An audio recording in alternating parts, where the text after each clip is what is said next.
So time to start our traditional discussion panel. I hope everyone got their coffee and maybe cookies. So you can now settle in for our discussion panel and then Pete's closing keynote for today. And it is again my task and pleasure to be the host of this panel. And on the panel, from your right, we have Dan Vacanti, who delivered the morning keynote, the metrics guru. And to his right, or to your left, is Lizette Sutherland, expert in remote work. The Collaboration Superpowers is her website, and she's a remote work guru. Next to her is Joe Justice, member of Wikispeed, CEO of Agile Business Institute, and the guy who told us a lot about how practically Agile is used in ventures like Tesla and SpaceX. And I think you will talk about that tomorrow a bit also. Yeah. And last but not least, Peter Behrens, who is, I hope I pronounced that right, who is a leadership coach and an expert on leadership, and he will be talking just after we are done with the panel. Now, I want to remind you that you because we don't have a topic, we'll start with a starter question, and we'll see how the discussion will get rolling. But if you would like to drop in your observations, maybe questions, you can use the link which is on your left, on the left bottom corner of this big screen. There is a link with a /ask. You can also provide feedback down there. And with that, we can start. And I want to start with the topic of remote work, because it has been 3 years since we have been forcibly moved into full remoteness. Then we kind of moved into the hybrid world. And right now there's lots of talk, and in some instances decisions made in companies to kind of try and bring the world that was before, that is force people back into offices. And I wonder, because through those 3 years, I think we have gathered collectively some experience. So I wonder, what is your take on that? Obviously, starting with Lizette, who is an expert on remote work on this panel.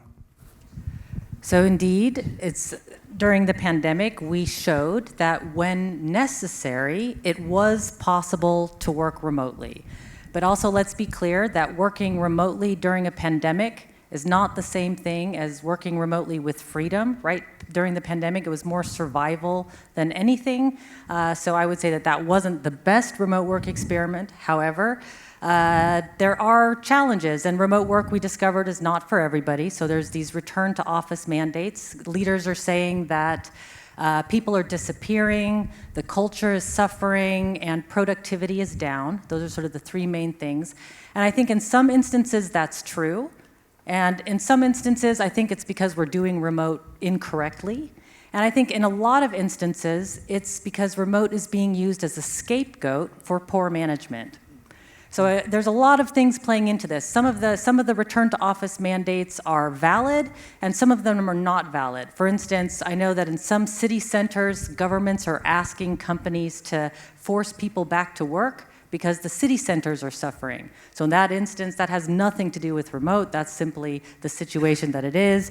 There's also situations that companies are trying to quiet fire a number of people, right? So they're saying you have to come back to the office, and those that don't, well, they're gonna get fired. It's sort of a way of firing without firing. So there's a whole bunch going on here, and I don't think it's all to do with remote. So I believe the future of work is flexible, right? It's the freedom for us to choose where and when we're most productive, and the freedom for companies to decide how remote or hybrid that they want to be. I'll start with that. I don't know where to go from there. Wow. Now, Dan, you were walking us through how to analyze different data sets and how to make data-driven decisions this morning. I don't know if you have a data set right in mind on remote work or not, but from a data standpoint, how would you approach the remote work situation versus in the office? I don't know if this thing's on. Is this on? Yeah, okay. I think, classic consultant answer, I think it depends on what you're trying to measure. The basic metrics of flow that I talk about, time to market and how many things we're getting done and things like that.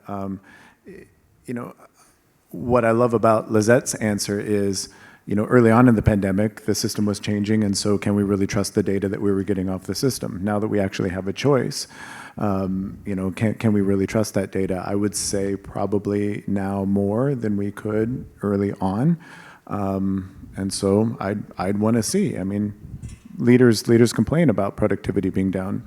Is it really taking us longer to get stuff done? Are we really getting less things done? I have not collected any data on that, so I don't know, but those would be the questions I would ask. There was a phenomenal gaming presentation earlier today in the Yellow Room.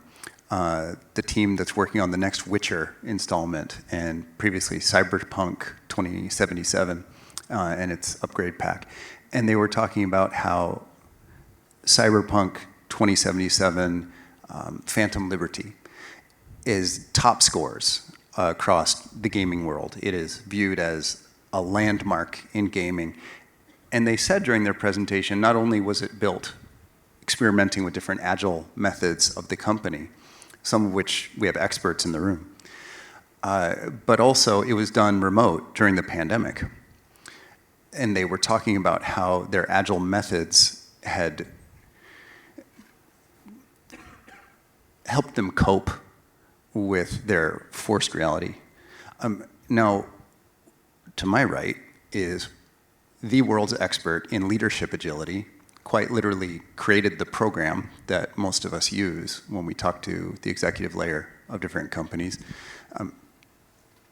Pete, what do you think about, I mean, truly, right? Pete, what do you think from a leadership perspective when a board of advisors is needing your opinion and your experience in them making choices about return to work or not? How do you guide them? Yeah. One of the things, and we don't have necessarily the data I think you're asking for, but we get a lot of what is that word? Anecdotal, thank you, data.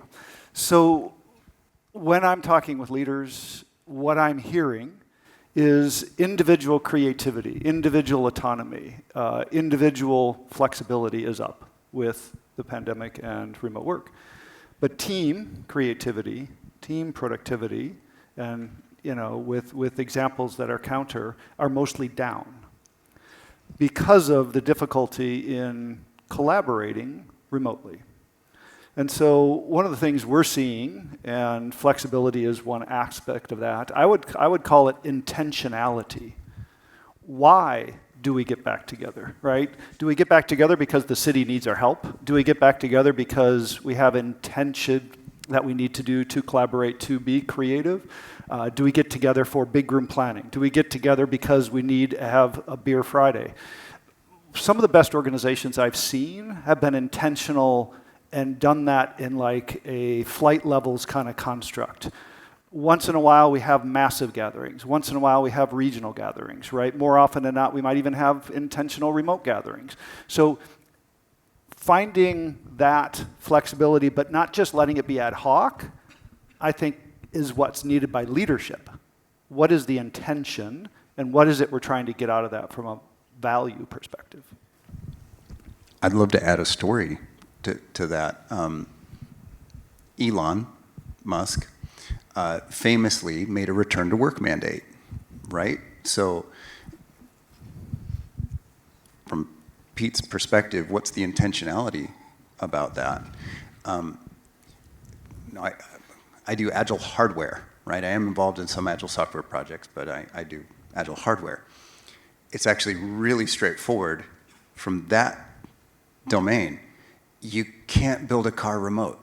Like, if the product is physical, like a car, like a rocket, like Neuralink, which is a embedded electronic device. It's like the size of a smartwatch, but it's embedded medical device. You can't do that remote. And then another interesting aspect that I think a lot of agilists understand, but we don't see it that often, is real cross-functionality, where the designers help build the product, where the testers also design and build, radical cross-functionality, the stuff that we wish we could do in most companies. That is what I experienced working for Elon Musk. If you're a designer, you build the thing.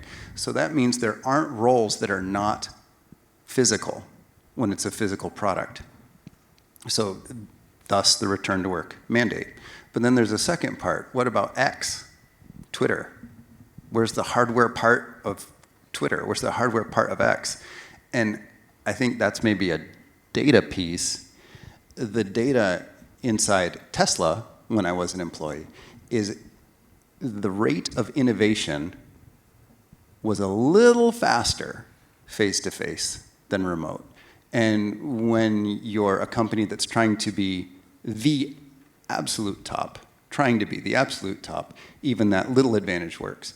That said, since retiring from Tesla, I advocate remote work. It's much easier to integrate with family life, hobbies. You save the commute time.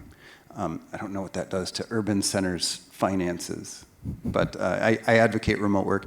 But I am aware that likely it's around 2% less innovation per unit of time, per release, about 2% longer.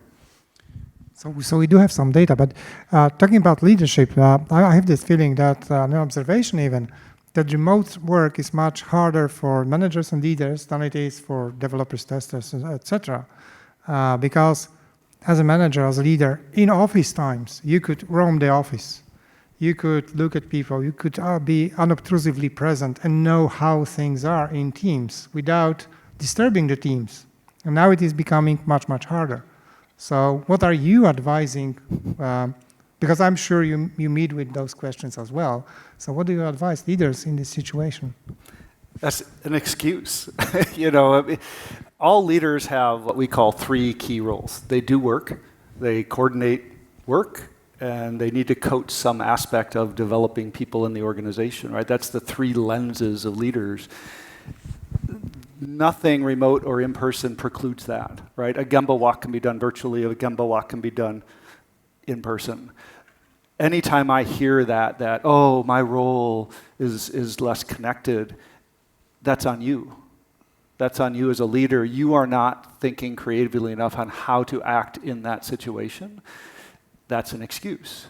So we talk about leadership, the ship side of leadership, which is the act of leading. Everybody has an act of leading, right? Influences. There was a good talk today, or the workshop on influence without authority. Everybody has influence in some way.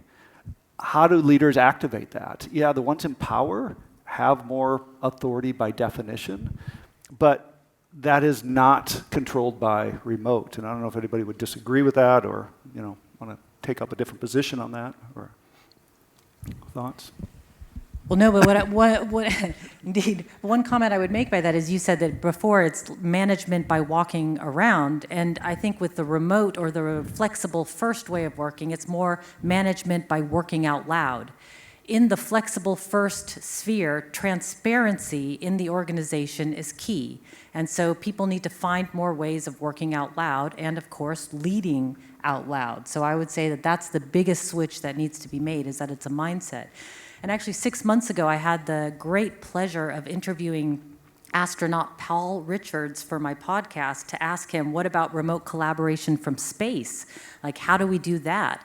And what he said there is, people train for every scenario, and so that when you get to space, you've done it 100 times before. They train for the 2-second delay. They train for everything. And so I would say that leadership needs to be retrained for a new medium of work, because remote and in-person are different mediums. It's like television and radio. They're both broadcasting mediums, but you would design content for television very differently than you would for radio. And the same goes for in-person versus flexible. It's just a new medium. But we're not even training them to be leaders. I mean, Amen. When are we going to train them to be remote leaders? I mean, that's part of the problem, is only 30% of leaders actually get formal education and coaching. It's stupid, but I agree. Military, sports teams, and sports team analogy, I know, Dan, you don't like to go there, but they all train more than they actually are in the game. And I think as organizations, we're always in the game.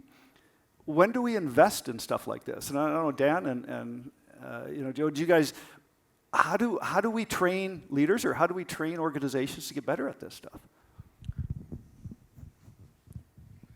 I love sports analogies.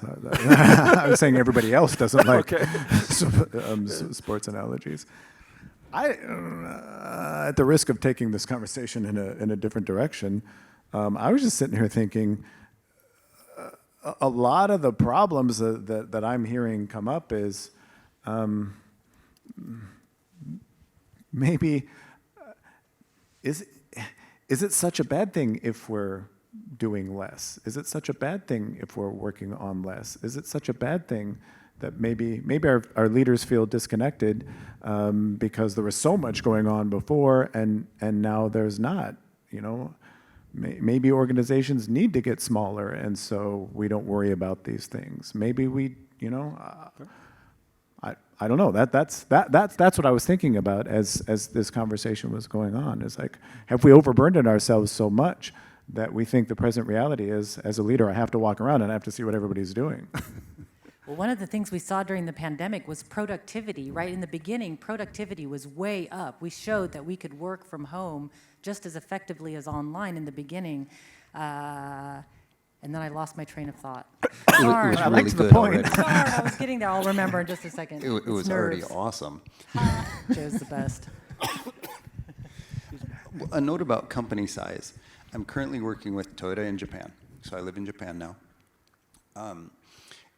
And their goal, well, they have a number of goals, and the stated large goal of Toyota that makes it very easy for Toyota to partner with the government, the federal government, the national government of Japan, is to be a company society wants to exist.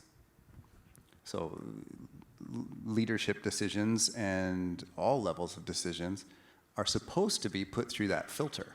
Will this make us more of a company that society wants to exist? Will this product or this product decision make Toyota a company that society wants to exist even more? Related to that is Toyota wants to be much bigger.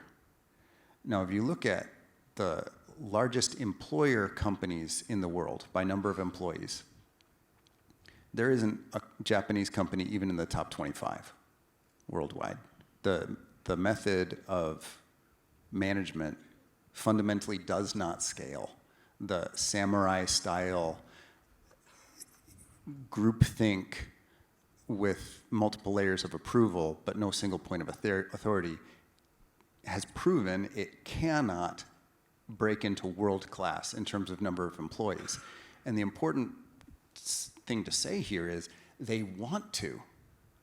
These companies think it's their job, they say it's their job to employ as many people as possible in stable, ethical, safe, hopefully desirable employment. And they can't compete globally. Toyota is the largest employer in Japan at number 26 globally. They're behind Walmart. And they want to be this ethical mass employer as part of their contribution to the government and to society. The next Japanese company is 86 worldwide, Panasonic. No other company can even break into the top 100. So there is a desire to become really big. And it's not only about, is that the maximum performance? Musk prefers small teams. Musk doesn't want to scale, right? But Toyota does. And if that's their ambition, they're going to need more understanding of how remote work is done, better data analysis, and likely leadership training. But this analogy with sports is interesting because you have this in proportion of training time to performance time. Performance time is very, very short as compared to the training time. And the question is, can companies afford that? And the obvious answer is no. So how do we train people without being able to provide such a massive amount to training time as compared to the performance time? You know, if we change our mindset that everything we do is training, then we're always learning. But if we're always feeling like under pressure we can't fail, and that's where I think the key word around failure cripples organizations, that will fail. And certainly there are points at which failure is not an option. The space, launch. I loved Elon Musk's description of, it was a rapid, what did he call that? A rapid coming apart. Unplanned disassembly. Disassembly, right? But yet, that was a learning moment. And the other thing I love about SpaceX is we're building Rocket 26 while we're, still shooting off 23. And it was like, well, we don't learn by shooting rockets, we learn by building rockets, right? So the construct around learning and failure has to change. And so if that's the case, and everything you're doing internally is a learning opportunity, I think, and that's where, Satya Nadella says we need to go from know-it-alls to learn-it-alls, right? And that's that mindset. We're always practicing. We're always trying to get better. Okay. So this is interesting, but also so maybe at least in some cases, the managers who are making those decisions to let's everybody go back to the office.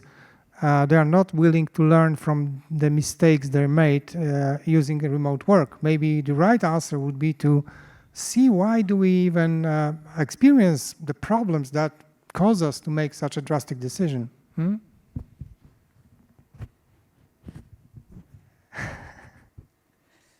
We see, Yes. Joe, that you are Joe thinking. looks so contemplative. Would you phrase that another way? Okay, so you observe some decrease in productivity, for example, and your response to that is, let's get back everyone to the office, but maybe it's not the right response, because maybe you should rather learn how to use the remote tools better. Well, I definitely don't think it's the right response. And I remembered my thought from earlier, which sort of plays into this, which was that productivity was not the issue. During the pandemic, burnout was the issue. It turns out that when we can work anytime, any place, we do work anytime, all the places, all the times, everywhere, right? And so burnout was far more of an issue. So yeah, I don't think the productivity one is always a bit challenging for me because you see so much burnout, and yet we're still focused on productivity. And I think, oh, let's slow down first before we can speed up instead of just continuously, going in this loop. We did a session recently with our leadership community. We asked about change fatigue. And we did measures on how fatigued people are and feeling. And pretty obviously everybody was sharing fatigue. And the 80% of them were looking at the last 2 years, not even the first year of the pandemic, just the last 2 years. 80% said it was significant or more than they felt in their entire life. Okay, so it's escalating. Then the next question we asked them is, where's change fatigue coming from? Is it coming from work? Is it coming from family? Is it coming from community? Is it coming from society? Is it in all these different places? And surprisingly, I was thinking, oh, we're going to talk about work change. It was family, babies, deaths, right? Changes, moving. People are coming to our organizations as human, and yet we treat them as employees. Or like robots. And they're coming with baggage. They're coming with fatigue. And yet then we expect them to change through this agile change program, and they're like, oh, God, I've already got so much going on. How can I possibly do this too? Dan, you were about to jump in on that one. Well, that's what I was saying. When I was talking about scaling earlier, I wasn't talking about number of employees. I was talking about the stuff that we do, right? It is quite possible that we can get more done by working on less, but with more people, right? And so that's the way that I would think about that. Now, is that sustainable long-term economically? I don't know, but that's kind of, I wasn't thinking about it in terms of the number of people that we've got. I was thinking about it in terms of how much stuff we're working on. But it's my 2 cents. So I have some comments from the audience which are interesting. And there was this, it's a question, but so wasn't the productivity higher at the beginning of pandemic because we used relationships that were have built before that? And after a long time of 100% remoteness, those are gone. That definitely plays into it. For a long time, I worked for Management 3.0 as the head of remote on their remote team. And for the first few years while we were building the team, I refused to have in-person meetings because I thought if anybody can build a good remote team, it's got to be us, right? We can do this.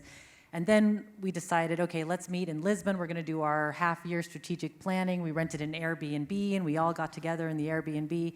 And it was probably one of the best weeks I've had in my whole life. We had so much fun. I mean, I still remember dancing in the streets of Lisbon, and the team changed. So, for the better. For the better. We didn't just go away drunk. It was fun. The team changed for the better, and I became an advocate for meeting periodically in person. Now that amount of time is different. For some teams, maybe it's once a week. For us, it was twice a year.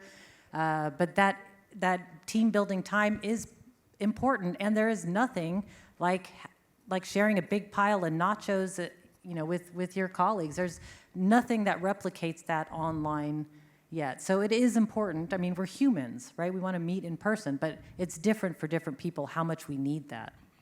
Okay. And the other, okay. I just wanted to add one point to that, and I'm curious about your other perceptions, because what I'm seeing, getting back in person, takes more energy.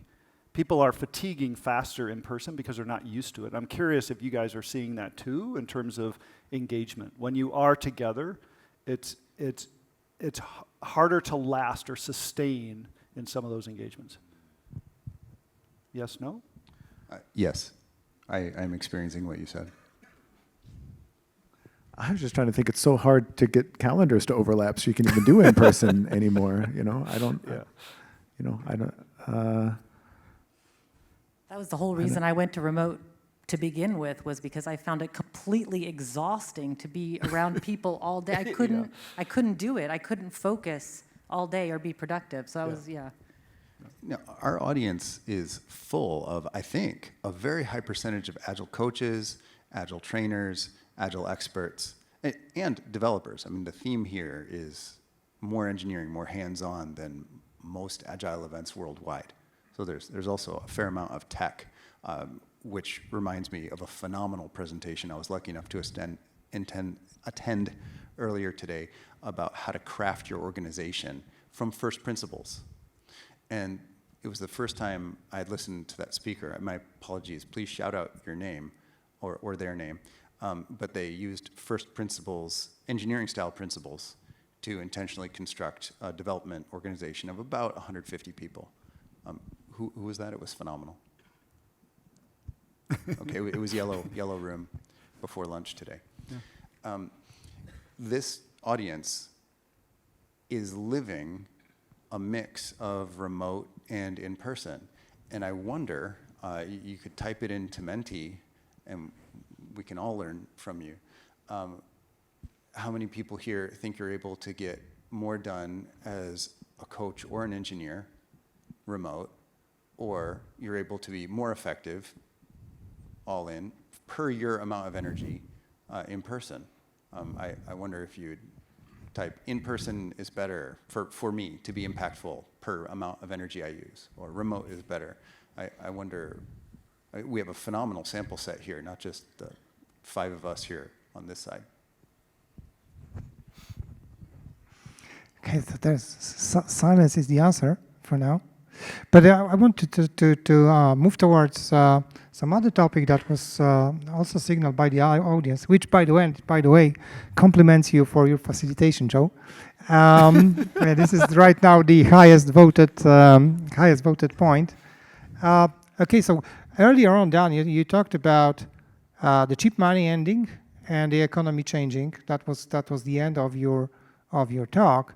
How do you guys think that impacts Agile? And this is something you hinted at, that organizations are going to start looking at what gains they have from Agile coaches and Scrum Masters, which is one aspect of it. But the other aspect of it is, of course, again, remote. And there is also a point from the audience that how CEOs can hope to bring everyone into the office when they have slashed the rental of offices cost by 50%.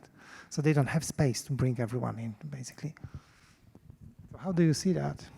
How do you see the future? Because we live in really interesting times, and next year will be even more interesting than the past few years. Are you asking me or everyone? Oh. I'll take a point on what Dan said this morning, which was, I think we've caused our own problem with the coaching role. Anybody can put a coach panel up and say they're a coach. And that's creating, I think, a lot of challenged with leaders seeing that role. And I think our coaches and the Agile leaders and experts, or put in quotes, experts, I think we're all a little too black and white. I think we're all a little too process and framework biased. And, you know, I go back to the original Agile Manifesto. You say you don't like it. But none of them in the Agile Manifesto were pushing, the Agile Manifesto didn't push process and framework, right? It was actually the opposite. Yet what's come from it? Process and frameworks. That's all we do today. And I think getting back to first principles, getting back to values, right? To me, that's what our coaches or whoever thinks of themselves in that role as change agent in an organization, that's the word we like to use, catalyst in an organization. It's about the values. It's about the principles of how we're working. I've got a huge clock here. It says we have less than 18 minutes. I'd like to bring the conversation to AI. Great. I was going to do that too later. I love I don't know who said it. It's now almost a meme. You're not going to lose your job to AI. You're going to lose your job to a human who's using AI. So I don't think it's all machines, not yet, right? But what's the future going to be like? Well, it's probably going to be assisted.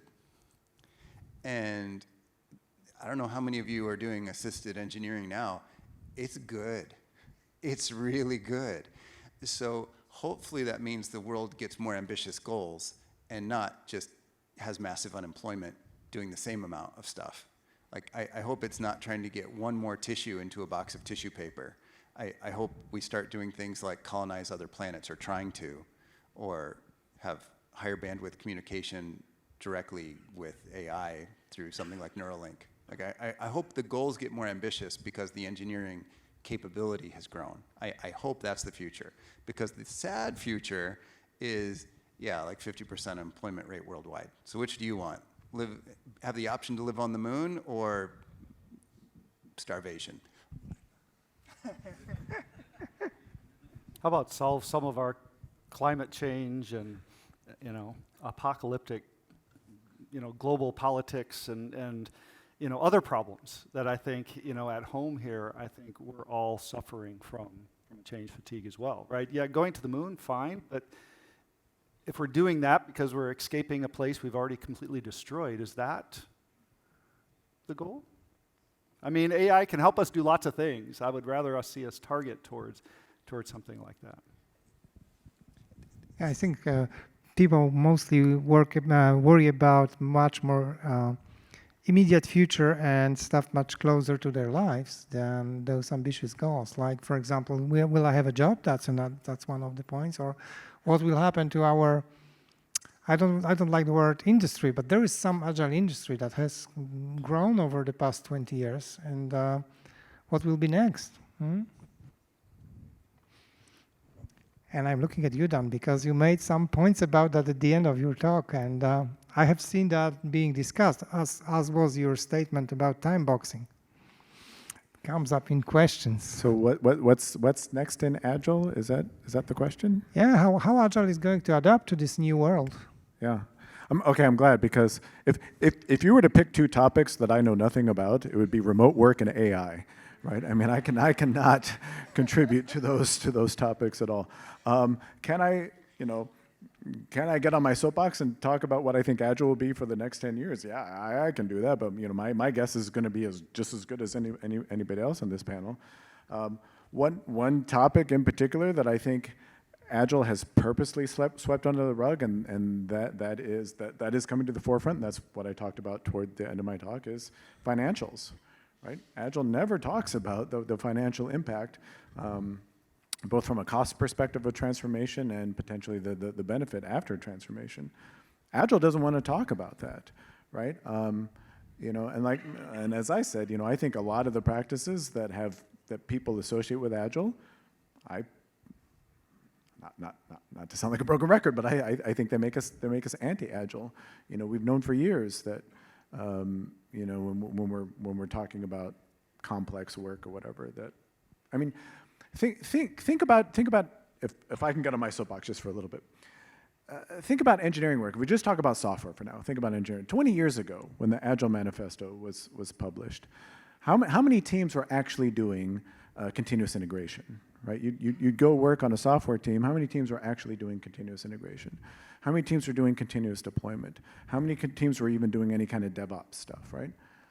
But over the years, we figured out those are wonderful, wonderful things to do. And now if you join a software team and they're not doing continuous integration, what do you think? So all of our engineering practices have evolved to be continuous, but our processes haven't. And that makes absolutely no sense to me, none whatsoever. Not only have our processes not, it's like there's been this, I would argue, a step backward. I mean, again, I don't know SAFe, so it's easy for me to say bad things about SAFe because I don't know SAFe, but I think SAFe is actually going backward, for bigger batches, rather than smaller batches. So to me, the future is flow, right? The future is money and flow, right? That's to connect the work that everyone here was doing last week and is going to do next week to the future, to what you led us through this morning, Dan. The new Agile economics, I thought, are going to be a lot easier if what we do is not dictated in a budget agreed to a year or more in advance. When I was working with the Volkswagen Group, they had a 9-year budget dictated in advance. So it's hard for any Agile framework to actually be responsive in terms of what we're building when you're not allowed to. Up to 9 years before that, you've been told what needs to be released and the amount of money you have access to do that and only that. So a better future that embraces what Pete has been teaching boards around the world, that the people in this room could try tomorrow, would be attempting to take whatever the budget cycle is and ask, are you allowed to make it shorter? Maybe it's 9 years, like the Volkswagen Group. Okay, can we try 8? Maybe it's only a 1-year budget cycle. Can we try quarterly? Then you can actually inspect and adapt from top to bottom, like actually inspect and adapt. Until then, we have, Agile in name only or fake Agile, or we can't inspect and adapt. I mean, I think the association around our goals, and Agile's often put as the goal, and that's wrong, right? Agile's a competency. Just like all those engineering practices aren't the goal. They're a competency to build better software, right? Agile's a competency. If we want more creativity, making more money is an afterthought, right? We're going to spend more money. Google's spending more money. They don't care about efficiency. They care about creativity, creating new things, but they have a lot of money, right? And they have more money than every other organization in the world, and everybody else is constrained, right, by these things. But then you look at other strategies, like what about the VCs? They don't have a ton of money right now, yet they're spreading, they're playing poker, right? They're spreading across many different bets, not one big bet, right? There's a ton of strategies around risk that I think are agile that have nothing to do with big A agile. And I think when we talk to leaders in a leader language, and I agree with you, Dan, that we need to communicate to them around the things they care about: money, time, innovation, growth. Those are the things they care. Yeah, not agile. Did you have Which is quite natural, right? Not on this. What's that? Not on this. we can trade places. Exactly. Yeah. So this is all natural because we have to remember that for practically everyone else besides people in this room, Agile is just a tool. It's not something that they care about in itself or of itself, right?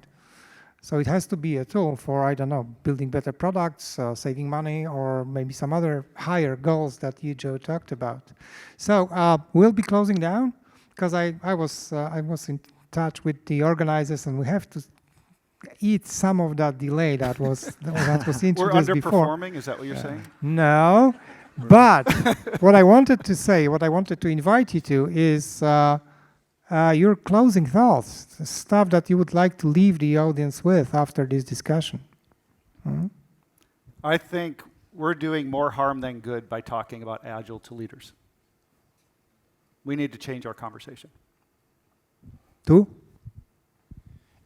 If you're in a company with a 1-year budget cycle or longer, your Agile is limited. So I would recommend request it to be shorter or get some friends together and make your own company. That's great advice, actually. I don't have anything on the Agile topic that I can contribute to that would be better than what these fine people can say up here. So for mine, I will just say that if I'll go back to remote because that is my expertise. And so for mine, I will say, even if you're being mandated back to the office, just know that the future of work is flexible and that there are ways that you can prepare for and create more opportunities for flexibility regardless of your situation. And I'll talk about it tomorrow morning. So don't party too hard tonight so that you can be here tomorrow. I can't believe people in Poland just clapped for don't party too hard. I think it's absolutely party too hard and be attentive and aware tomorrow. It's a much I'm younger sure audience than we me. can manage that. I'm sure we can manage that. If I can close the loop, maybe getting back to something that Pete just said. This is, I call this Dan's law, but it's not my law. I stole it from somebody somewhere, and forgive me, I don't know who it was. But for me, 80% of corporate dysfunction is down to its accounting practices, and 80% of its accounting practices is down to how it handles taxes, and 80% of that is decisions around CapEx versus OpEx. Why are you seeing all these mass layoffs in Agile right now? It's because you can't capitalize that expense, or at least it's getting increasingly difficult to capitalize it. So I absolutely agree. We need to talk to leaders much, much differently about this stuff, because unless you can put it in those terms, they don't care. Okay, thank you guys for the discussion. Thank you, Joe, for facilitating it. And thank you guys for listening.